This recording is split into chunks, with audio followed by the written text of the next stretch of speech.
progressive journalism, like, share and subscribe to our YouTube channel. Don't forget to press the bell icon for latest updates. Former Pakistan pacer Shoaib Akhtar was embroiled in a controversy when he walked out of a TV program and resigned from his job as cricket analyst after being told to leave the set by the host of the show at state-owned PTV. Akhtar said he had been treated badly and insulted on air by the host in the post-match show following Pakistan's 5-wicket win over New Zealand in ongoing T20 World Cup on Tuesday. Akhtar, who played 46 tests and 163 ODIs, got up, took off his microphone and left. Host Nauman Niaz didn't attempt to call him back and showed no reaction at all and carried on with the show as normal.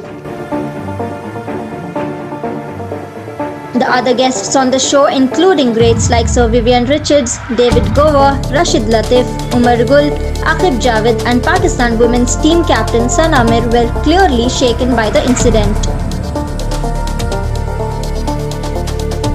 Akhtar's walkout prompted a storm on the social media, with majority of the netizens sympathizing with him and demanding an apology from the PTV sports host Niaz, who is a well-known cricket historian and analyst who heads the PTV sports department.